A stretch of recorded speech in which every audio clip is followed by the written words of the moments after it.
Welcome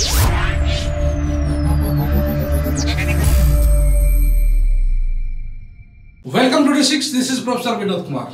ఇవాళ ఢిల్లీకి చేరిన బీసీ రిజర్వేషన్ల హైడ్రామా. మా తడాకేందో చూపిస్తాం, బీసీ రిజర్వేషన్లకు ఆమోదం తెలపోతే ప్రధాని గద్దె దింపుదాం అని చెప్పేసి కాంగ్రెస్. అది కేవలము ముస్లింలను కాపాడడం కోసమే, రాహుల్ డైరెక్షన్ లో ముస్లింలకు 10% రిజర్వేషన్లకు ఇవ్వడం కోసమే, అది హిందువులను మైనారిటీలుగా చేసే కుట్ర ఇదని చెప్పేసి బీజేపీ. బీసీలకు న్యాయం చేయడం కంటే గాంధీ కుటుంబం అనుగ్రహం కోసమే ఇవాళ రేవంత్ పాటలు పడుతున్నాడని చెప్పేసి కిషన్ రెడ్డి.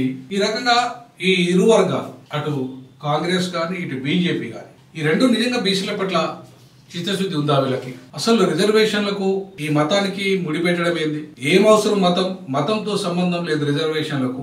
ఈడబ్ల్యూఎస్ రిజర్వేషన్ ఇచ్చినప్పుడు ఏ మత చర్చ జరిగింది? మరి ఈడబ్ల్యూఎస్ కు మతంతో చర్చ లేనప్పుడు బీసీల రిజర్వేషన్ల విషయంలో మతంతో మతలబ్ ఏంటి?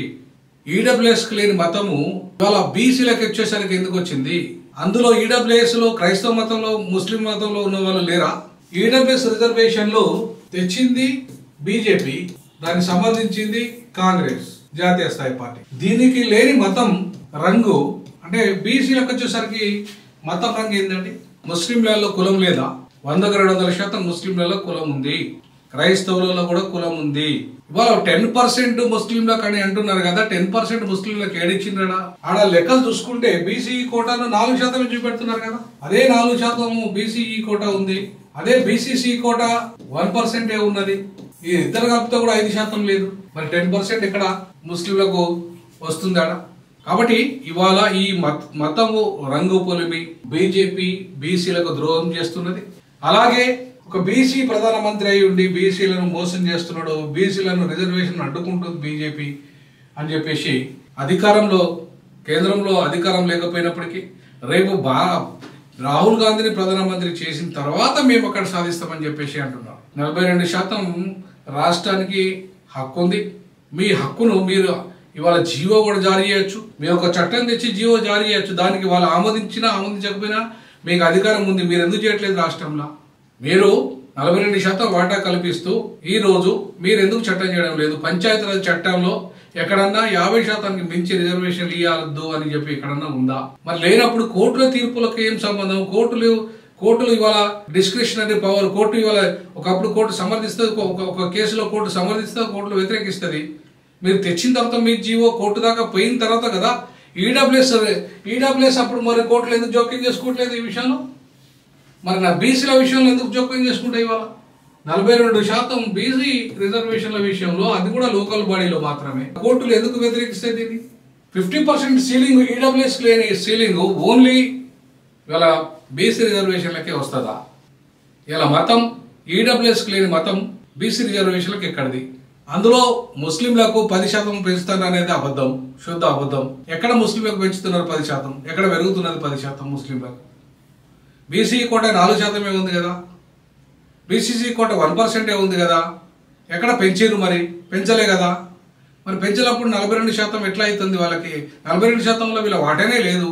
అటు ముస్లింల వాటానే లేదు, ఇటు క్రైస్తవుల వాటా లేదు. అసలు వాళ్ళ చర్చే లేనే లేదు. అసలు క్రైస్తవుల బీసీసీ కోట గురించి చర్చే లేదు, వాళ్ళ జనాభా గురించి చర్చే లేదు. మరి అట్లాంటి పరిస్థితులలో అసలు దళిత ముస్లింల గురించి చర్చే లేదు, దళిత క్రైస్తవుల గురించి చర్చే లేదు. బీసీసీ కోట దళిత క్రైస్తవులది, దళిత ముస్లింలది బీసీ కోటలో లేనే లేదు. వాళ్ళ జనాభా ఎంతో కూడా తెలియదు. బీసీఈ కోట పేరు మీద, ముస్లింల పేరు మీద ఇవాళ బీసీల రిజర్వేషన్ అడ్డుకునే కుట్ర బీజేపీ చేస్తున్నది. ఇవాళ బీసీల పేరు మీద కాంగ్రెస్ పార్టీ రాజకీయాలు చేస్తూ ఆ చట్టాన్ని తీసుకుపోయి కేంద్రానికి పంపుతుంది. చట్టం ఇక్కడ ఆమోదించుకోవాలి, ఇక్కడ ఆమోదించిన చట్టం ద్వారా జీవో పాస్ చేయాలి, ఇక్కడ గవర్నర్ గారి దగ్గర పంపాలి అదే చట్టాన్ని. ఆర్డినెన్స్ కాకుండా ఇవాళ ఆర్డినెన్స్ కూడా గవర్నర్ గారు ఇన్ని రోజులు ఎందుకు పెడుతున్నారు? ఆర్డినెన్స్ ఎందుకు ఆమోదించలేదు గవర్నర్ గారు? గవర్నర్ గారు ఆమోదిస్తే వచ్చే నష్టం ఏంది? ఎన్ని రోజులు గవర్నర్ గారు పోయి మళ్ళీ కేంద్రం అంటే కేంద్ర న్యాయస్థాన రాష్ట్రపతికి పంపడం ఎందుకు? రాష్ట్రపతి గారు ఎవరన్నా దాన్ని వ్యతిరేకిస్తారా బీసీ రిజర్వేషన్లను? కాబట్టి మా తడాకేందో మేము చూపిస్తాం, కేంద్రం మెడలు వంచాలి, రిజర్వేషన్లు సాధిస్తాం, మోడీకి చిత్తశుద్ధి ఉంటే ఈ బిల్లును ఆమోదింపజేయాలి, రాహుల్ ఆశయాలకు అడ్డు తగిలిన వారికి అడ్రస్ గల్లంతు, ఇక ఢిల్లీకి రామ్ గల్లీలోనే బీజేపీ నేతలు అడ్డు పడకుండా కిషన్ రెడ్డి, సంజయ్, రామచంద్రలకు బీసీలు అక్కర్లేదా? బీసీ రిజర్వేషన్లకు అడ్డుపడేది బీజేపీ, కేసీఆరే. అందరం మళ్ళీ కేసీఆర్ ఒకటి. అడ్డుకోవడానికి కేసీఆర్ రోల్ ఏముంది? అసెంబ్లీలో అడ్డుకున్నాడా? అసెంబ్లీలో అడ్డుకోలేదే. పార్లమెంట్ లో ఆయనకు అవకాశమే లేదు, పార్లమెంట్ లో చర్చే రాలేదు. మరి ఎక్కడ బీఆర్ఎస్ అడ్డుకున్నట్టు? బీఆర్ఎస్ వ్యతిరేకమా బీసీలకు అని చెప్పిందా? చెప్పలేదు కదా. బీఆర్ఎస్ గతంలో తగ్గించిన వాస్తవం, కోర్టు ఆదేశాల మేరకు తగ్గించడమని చెప్పిండ్రు. కానీ ఇప్పుడేమో బీసీలకు మేము వ్యతిరేకమని చెప్పట్లేదు కదా. 42% మేము అసెంబ్లీలో సపోర్ట్ చేశారు కదా. మరి అటువంటిప్పుడు బీఆర్ఎస్ ఇష్టం లేదని చెప్పడం ఎందుకు? ఇవాళ కాంగ్రెస్ అధికారంలో ఉంది. అధికారంలో ఉన్న కాంగ్రెస్ ఇవాళ రాష్ట్ర పరిధిలో చట్టం తెచ్చి ఇవాళ ఆ చట్టాన్ని గవర్నర్ గారికి పంపితే గవర్నర్ గారు అనివార్యంగా ఆమోదించేది. ఆర్డినెన్స్ తెచ్చి ఇవాళ గవర్నర్ గారికి ఇస్తే గవర్నర్ గారికి న్యాయ సలహా కోసం మళ్ళీ దాన్ని ఆమోదించకుండా పంపారు. మీరు ఆర్డినెన్స్ తెచ్చే బదులు చట్టం తేవచ్చు కదా. చట్టం తెస్తే అనివార్యంగా ఆయన ఆమోదించాల్సిన పరిస్థితి వచ్చేది కదా గవర్నర్ గారు. మరి చట్టం ఎందుకు తెలియదు? మీకు అధికారం లేదా చట్టం తెచ్చే అధికారం? మీరు అట్లాంటప్పుడు మరి క్యాస్ట్ సెన్సెస్ ఎందుకు చేసిండ్రు? క్యాస్ట్ సెన్సెస్ డెడికేషన్ కమిషన్ తో మీరు క్యాస్ట్ సెన్సెస్ చేశారు. 42% ఇవాళ బిల్లు ఆమోదించారు. దాన్ని కేంద్రానికి ఎందుకు పంపాలి? అవసరం ఏముంది? కేంద్రం ఇవాళ మీరే రాష్ట్రంలో చట్టాన్ని ఆమోదించుకొని ఇవాళ గవర్నర్ గారి ఆమోదంతో మీరు జియో పాస్ చేసుకుంటే అయిపోతుంది కదా.